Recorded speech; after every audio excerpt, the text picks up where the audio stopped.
Madame la Présidente de l'Assemblée nationale, Mesdames, Messieurs les ministres, Monsieur le Premier ministre, Monsieur le Directeur général de l'UNESCO, Mesdames et Messieurs les ambassadeurs, Madame la Défenseure des droits, Mesdames, Messieurs les parlementaires, Mesdames et Messieurs les présidents de départements, maires et élus, Mesdames et Messieurs les directeurs, Mesdames et Messieurs les acteurs du monde de l'éducation, de la culture, du monde associatif et de la mémoire, Mesdames et Messieurs, chers élèves, le tuteur est fait. Madame la Présidente de l'Assemblée nationale, si j'étais à l'Assemblée nationale, je me demandais le décompte de cet épisode du temps par an. En tout cas, j'espère que ce formalisme m'aidera à tenir en bride mon émotion. Je suis extrêmement touchée et sensible à votre présence, à chacun d'entre vous. Et je voudrais justement, avec vous, en cette circonstance commémorative et en ce lieu où il serait possible, aisé, peut-être même convenu, encore légitime, d'évoquer la construction de ce palais, ne serait-ce que pour démontrer à quel point cette histoire s'attarde encore au cœur même de la République. Mais je ne le ferai pas ce soir, il m'aura suffi de l'évoquer. Ce que je préfère, puisque j'ai votre attention, c'est nous interroger sur l'origine de ces lois. D'où vient-elle, de ces lois? D'où vient-elle? Et pourquoi et comment elle nous réunit ce soir à la fois en gravité, mais en forte et totale convivialité. Cette loi qui reconnaît la traite et l'esclavage comme crime contre l'humanité ne vient pas de nulle part. Elle prend sa source dans la longue genèse de ce qui aboutit à ce que nous sommes, à qui nous sommes, ici en France, en Europe, dans les territoires dénommés Outre-mer et ailleurs. En fait, elle plonge ses racines dans la longue, très longue expérience, à la fois collective et individuelle, de la capture en terre d'Afrique, de l'acheminement des personnes enchaînées jusqu'aux côtes atlantiques, de l'entassement de ces personnes entravées dans les cales de navires négriers, les révoltes, les insurrections, les suicides, les marchés aux esclaves dans les Amériques, les Caraïbes, les îles de l'océan Indien, du fouet sur les plantations. Mais cette loi, elle est amarrée à la première crispation. La première femme, le premier homme, allez savoir, la première jeune fille ou un adolescent, le premier qui s'est cabré et qui a refusé ce destin de captif, de choses, de marchandises, qui a refusé, soudain, de n'être plus humain, qui a refusé, au risque du fouet, de la mutilation, au risque de la mort. Car nos ancêtres ne furent pas que victimes. Nous ne serions pas qui nous sommes, nous ne serions pas ce que nous sommes, si notre histoire n'était qu'une longue complainte d'hommes et de femmes désespérés. Et d'ailleurs, le patrimoine immatériel de l'humanité ne serait pas aussi riche s'il n'était aussi composé du jazz, de la capoeira, du vaudou, du classico, du bouillon marin, des langues créoles et aussi de la vanille. Mais cette loi s'adosse aussi à la patience de celles et de ceux qui ont fait mine de plier, qui parfois ont plié, parfois par moments ont fait ce qu'elles et ils pouvaient, simplement en accompagnant, en encourageant celles et ceux, les femmes et les hommes, qui décidaient de marronner. Cette loi s'est adossée aussi aux pensées, aux paroles, aux écrits de personnes, de celles et de ceux, reconnus ou non comme abolitionnistes, qui depuis les métropoles esclavagistes ont protesté, à commencer par ces deux capucins chers à Louis Salamolins, Épiphane de Moiran, Francisco José de Jaca, qui depuis 1680, avant même le Code noir, ont protesté, réclamé l'abolition et des réparations pour les personnes esclavisées. Suivront ensuite les paysans de Champagné et leurs cahiers de doléances, les canuts de Lyon avec leurs grèves, les ouvriers de Paris et leurs protestations, leurs pétitions adressées à la Constituante. Cette loi s'est appliquée ensuite, avant d'advenir, à 3 générations de personnes, de descendants et de descendants, qui, nous, braves et enthousiastes, nous débattons avec ces héritages composites. Je pense ici, en ce lieu en particulier, je pense au bon de Saint-Ouen. Je pense à l'UPLG de Thésaurus, Mahmoud, Myriam. Je pense à l'OJAM et son défenseur, Maître Longueville.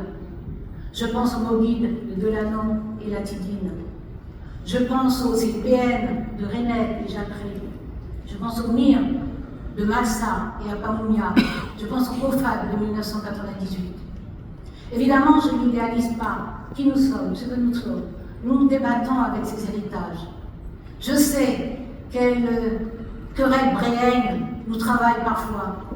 Je sais aussi nos failles narcissiques.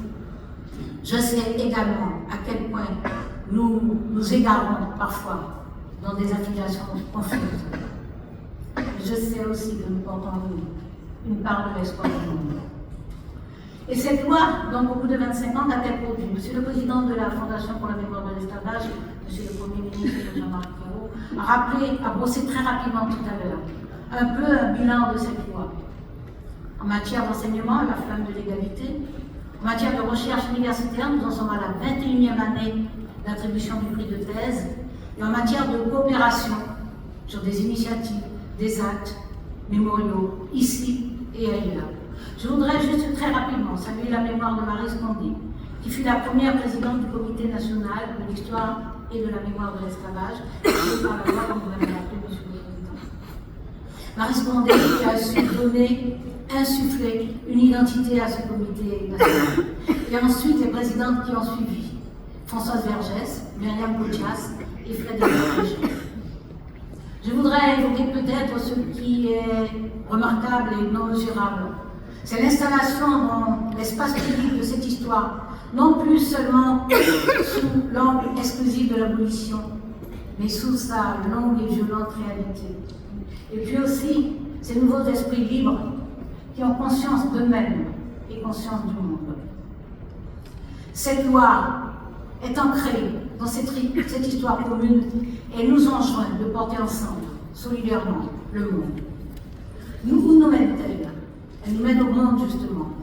Elle nous mène au monde.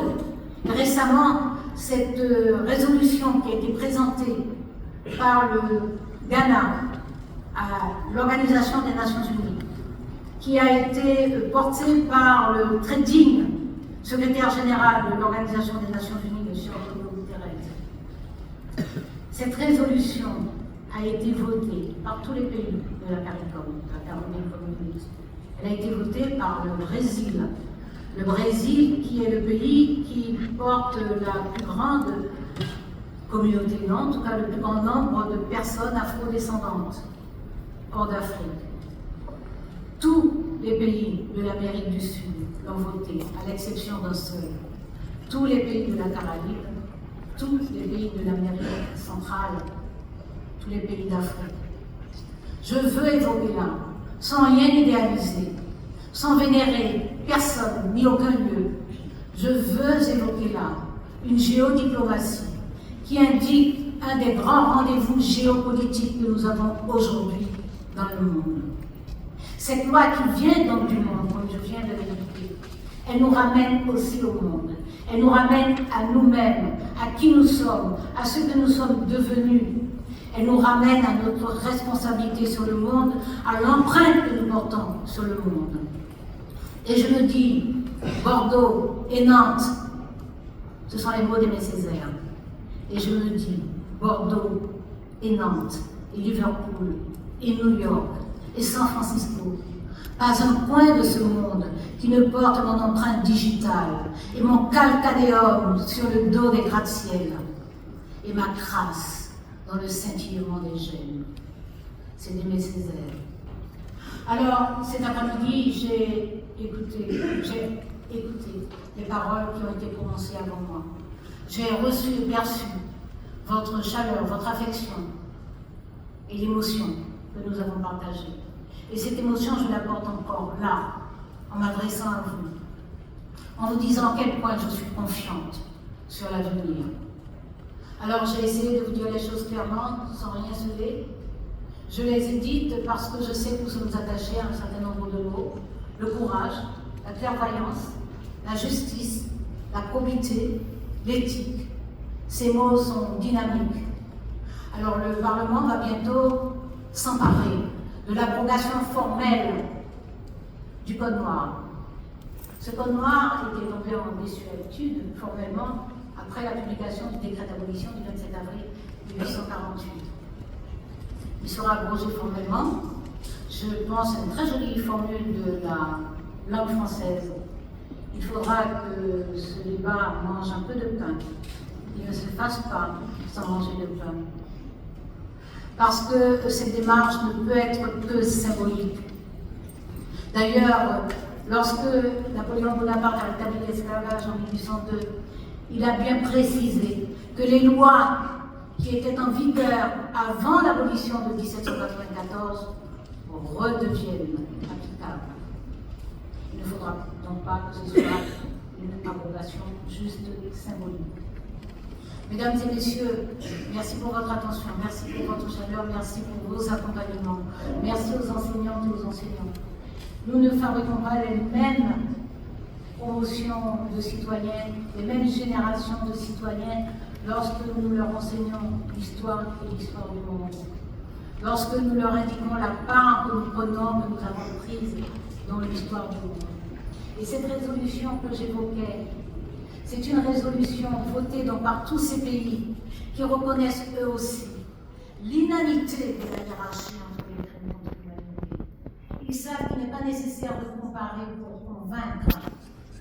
Simplement en évoquant la mesure, la durée, le nombre de victimes, le bouleversement du monde, la rationalisation et l'organisation du premier système économique mondialisé, en rappelant les justifications doctrinales, raciales, racialistes et racistes, ils disent simplement, ils décrivent simplement l'histoire et la réalité.